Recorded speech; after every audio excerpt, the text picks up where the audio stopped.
അതായത് ഈ mimicry stage പ്രോഗ്രാമിലൊക്കെ പോയപ്പോ വല്ല ദുരനുഭവം സത്യം പോലെ അതെന്താ എനിക്ക് ഉദ്ദേശം മനസ്സിലായില്ല. നല്ലതാണ് ഇതുവരെ അല്ല ഇത് കൂക്കലാണോ? കൂക്കലാണ്. കൂക്കലൊക്കെ കിട്ടിയിട്ടുണ്ട്. കൂക്കൽ എന്ന് പറഞ്ഞാൽ അത് എൻ്റെ കംപ്ലൈൻ്റ് അല്ല. ചില മൈക്കൊക്കെ നമ്മൾ മൈക്കിനെയുള്ള കുറ്റം പറയാം. എൻ്റെ കംപ്ലൈൻറ്റ് സൗണ്ടിൻ്റെ കംപ്ലൈൻറ്റ് കുക്കിട്ടിയ എല്ലാ മിക്കുറി അടിച്ചാലും പറയാം. അതിൻ്റെ കുഴപ്പമല്ല, സൗണ്ടിൻ്റെ കുഴപ്പം പറയും. ഉണ്ട് മോനെ, തല്ലിട്ടുണ്ട്. അത് പരിപാടി നടത്തിയ ശേഷമല്ല, അതിന് മുമ്പല്ല.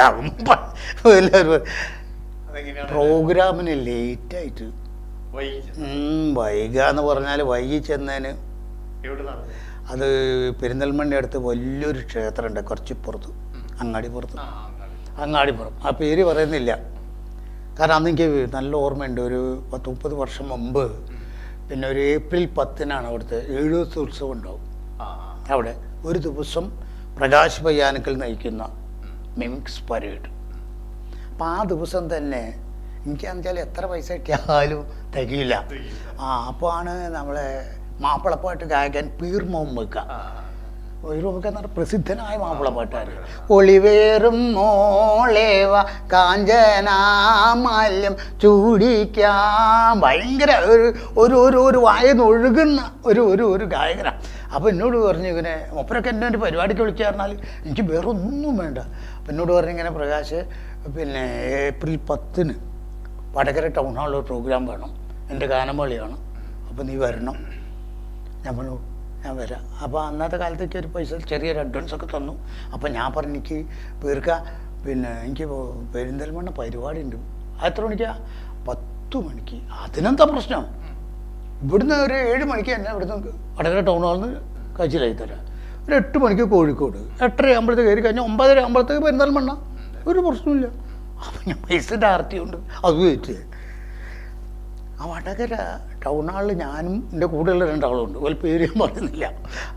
ഞങ്ങൾ 3 ആളും കൂടെ അവിടെ ചെന്നപ്പം വടകര 7 മണിയായിട്ടും കസാലയും മാത്രമേ ഉള്ളൂ വടകര ടൗൺ ഹാളിൽ, ആളില്ല. അങ്ങനെയാണല്ലോ ഈ ഗാനമേളയൊക്കെ കേൾക്കാൻ സ്ത്രീകളൊക്കെ ഭക്ഷണമൊക്കെ കഴിച്ച് വയറൊക്കെ നിറച്ച് കുട്ടികൾക്ക് പിന്നെ ഭക്ഷണമൊക്കെ കൊടുത്തിട്ടാണല്ലോ വരിക. പിന്നെ നേരം വെക്കാൻ നേരത്താണല്ലോ കുടുംബങ്ങൾ പോവുക. അപ്പോൾ 7:30 8 ആരുമില്ല. അപ്പം ഞാൻ പീർക്കനോട് പറഞ്ഞു ഞാൻ പോവുക കേട്ടോ, എനിക്ക് പേടിയ. കാരണം 10 മണിക്ക് എനിക്ക് അവിടെ സ്റ്റേജാണ്. കേരളത്തിലെ ഏറ്റവും വലിയ ഉത്സവമാണ് അവിടെ. അതല്ല ഈ ഗാനഗന്ധർവം യേശുദാസ് സാർ വരെ ഒരു ദിവസം ജയന്തറിനൊക്കെ ആയിരിക്കും, അത്രയും വലിയ ഉത്സവമാണത് അങ്ങാടിപ്പുറം. അപ്പം ഞാൻ പോകുക കേട്ടോ പറഞ്ഞു. ഞാനവിടെ തിരിച്ചു പോന്നു. അഡ്വാൻസ് കുന്നം കൊടുക്കും ഞാനത് അന്ന് കിട്ടിയപ്പോൾ തന്നെ വീട്ടുകാരിലേക്ക് അടിച്ചിട്ടു. അവിടുന്ന് ഓടി എങ്ങനെയെങ്കിലും കോഴിക്കോട് KSRTC വന്ന് അപ്പോൾ അവിടെ എത്തുമ്പോൾ 9:30. KSRTC എത്തുമ്പോൾ 9:30. ഞങ്ങളെങ്ങനെയെങ്കിലും ഒരു KSRTC വേണ്ടി പാഞ്ഞ് കയറി അത് അപ്പോൾ പോകുന്ന ലിമിറ്റഡ് സ്റ്റോപ്പ് വണ്ടിയിലെ ഡ്രൈവറോട് പറഞ്ഞിങ്ങനെ ഞങ്ങൾ മിമിക്രി ആർട്ടിസ്റ്റുകളാണ്, ഇങ്ങനെ അങ്ങാടിപ്പുറത്തൊരു പ്രോഗ്രാമുണ്ട്, ഞങ്ങൾ ഇങ്ങനെ വേറെ പരിപാടിക്ക് പോയിട്ട് വരുവാണ്. അപ്പോൾ പറഞ്ഞ് ലിമിറ്റഡ് സ്റ്റോപ്പ് ഒരിക്കലും അങ്ങാടിപ്പുറം നിർത്തൂല, പെരിന്തൽമണ്ണ മാത്രമേ നിർത്തുള്ളൂ. ഞാൻ പറഞ്ഞു അങ്ങനെ നിങ്ങൾ പറഞ്ഞത് കാലിയാൻ പിടിക്കും, ഞങ്ങൾ ഇങ്ങനെ ആർട്ടിസ്റ്റുകളാണ്. അപ്പോൾ ഓലപ്പോൾ നോട്ടീസൊക്കെ ഞാൻ കാണിച്ചു കൊടുത്തു കമ്മിറ്റീൻ്റെ. ഇപ്പോൾ നോക്കട്ടെ അവിടെ കയറി അങ്ങനെ 3 ആളും കൂടെ ഇങ്ങനെ ഡ്രൈവർ തൊട്ട ബാക്കിലുണ്ടാവുമല്ലോ ഒരു സ്ഥലം, ഒരു ആ ചില്ലിൻ്റെ ഉള്ളിൽ, ചില്ലെല്ലാം മറ്റേ കുറേ കമ്പീൻ്റെ ഉള്ളിൽ അത്രയും അടുത്താണ്. കാരണം ഇറങ്ങിയ ഉടനെ തന്നെ ക്ഷേത്രത്തിലേക്ക് ഓടി പ്രോഗ്രാം ചെയ്യാൻ വേണ്ടി ഇരിക്കുക. ഏകദേശം അങ്ങാടിപ്പുറം എത്തുന്നതിൻ്റെ മുമ്പ് ഒരു 3 കിലോമീറ്റർ പുറത്തുനിന്നുണ്ട് മൈക്കിലൂടെ, മൈക്ക് പറഞ്ഞാൽ മൈക്കല്ല സ്പീക്കറിലൂടെ, അന്നൊക്കെ ഓരോ പോസ്റ്റുമേലും തെങ്ങുമ്പലും സ്പീക്കർ ഇങ്ങനെ കിട്ടും, അതിൽ കൂടെ അനൗൺസ്മെൻറ്റ് ഇങ്ങനെ ഒഴുകുക. ഭക്തജനങ്ങളുടെ ശ്രദ്ധയ്ക്ക് ഇന്ന് മിമിക്സ് പരേഡ് നടത്തുന്ന പ്രകാശ് പയ്യാനക്കൽ എൻ്റെ ടീമിൻ്റെ പരിപാടി ഉണ്ടായിരിക്കുന്നതല്ല. പ്രകാശ് പയ്യാനക്കൽ വരുന്ന സമയത്ത് ഫറൂഖ് വെച്ചൊരു ജീപ്പ് ആക്സിഡൻറ്റിൽപ്പെട്ട് അതീവ ഗുരുതരാവസ്ഥയിൽ ഫറൂഖ് ഹോസ്പിറ്റലിൽ അഡ്മിറ്റ് ചെയ്തിരിക്കുന്നു. മിമിക്സ് പരേഡ് ക്യാൻസൽ ചെയ്തിരിക്കുന്നു. ആ സമയത്താണ് അമ്പല കമ്മിറ്റിന്റെ അമ്പലക്കാൻ വേണ്ടിയല്ല, ഡ്രൈവർക്ക് അറിയില്ല. നേരെ ദേവസ്വം ബോർഡിനും അമ്മയോ ആ സ്റ്റേജിന്റെ നേരെ ഫ്രണ്ട് കൊണ്ടുപോയിട്ട് ഒറ്റ ബ്രേക്ക് ഇട്ട്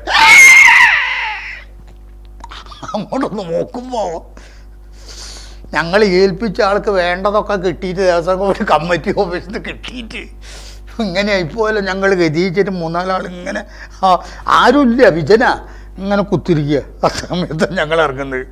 അപ്പം എൻ്റെ ഫ്രണ്ട് പിന്നെ ഡോറിൽ കൂടെ എൻ്റെ കൂടെയുള്ള 2 ആൾ ഇറങ്ങി. അപ്പം ഞാൻ അങ്ങനെ ഏന്തി നോക്കുമ്പോൾ 2 ആളെയും കൊണ്ടിട്ട് കോളർ പിടിച്ചിട്ട് ഇങ്ങനെ പൊത്തിക്കിട്ട് വരും. പിന്നെ സ്നേഹപ്രകടനങ്ങളാണ് വരുന്നോ. ഞാൻ ബാക്ക് ഡോറിൻ്റെ അതിൽ ഓടി ഞാൻ ആ ഗ്രൗണ്ടിൽ പോയി. അവിടെ പിന്നെ തിരഞ്ഞെടുക്കുകയല്ല 3-ാമത്തെ ആളെ സ്നേഹം പ്രകടിപ്പിക്കാനേ. അപ്പോൾ ഞാനവിടെ മുട്ടായി വെക്കുന്ന ഒരാളുണ്ട്, ഈ മറ്റേ നുറുക്കി കളർ മുട്ടായിയൊക്കെ വെക്കുന്നത്. അതിലെടുത്ത് അന്നൊക്കെ ഞാൻ ഇൻസൈഡാണ് ചെയ്യുക. ആ ഇൻസൈഡ് കാരണം എന്നെ കാണാൻ നല്ല ഭംഗിയുണ്ട് എൻ്റെ വിചാരം.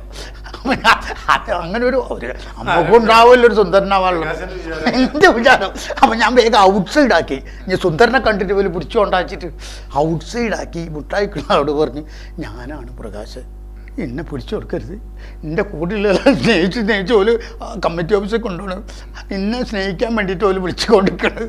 അപ്പോൾ പറഞ്ഞു ഇവിടെ അവിടെ ഇവിടെയൊക്കെ പോയി കിടന്നിട്ട് കുറേ പരിപാടി ആയിട്ട് എവിടെയും നിങ്ങൾ.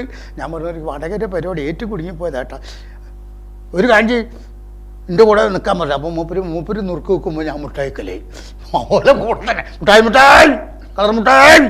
അങ്ങനെ പുലർച്ചെ 2 മണിയായപ്പം ദേവസ്വം കമ്മിറ്റി ഓഫീസിൽ നിന്ന് കുറച്ച് ആളെ കൂടെ നമ്മളെ സ്നേഹപ്രകടനം കിട്ടിയ 2 മിമിക്രി ആർട്ടിസ്റ്റുകൾ വളരെ സന്തോഷത്തോടു കൂടി ഇങ്ങനെ നടന്നിങ്ങനെ വരുന്നത്. അപ്പോൾ എനിക്ക് മനസ്സിലായി രമ്യതയിലെത്തിയിട്ടുണ്ട്. അപ്പോൾ ഒരാൾ പറഞ്ഞിങ്ങനെ പ്രകാശ് എങ്ങനെ ആള്. അപ്പം എൻ്റെ കൂടുതൽ ആൾ പറഞ്ഞിങ്ങനെ ഹൈറ്റ് കുറവാണ്.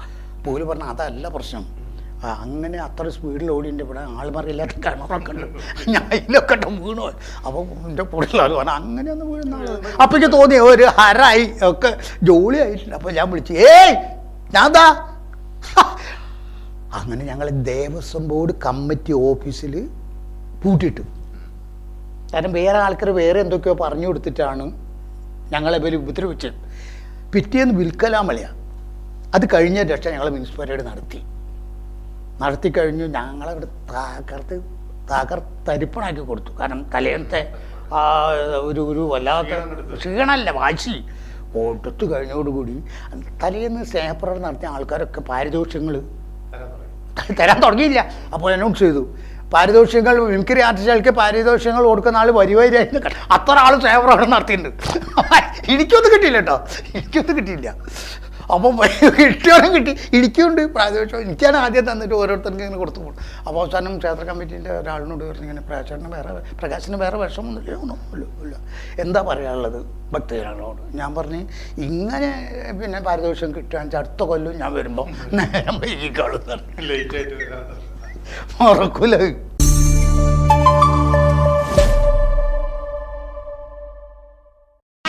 പൊട്ടക്കാരി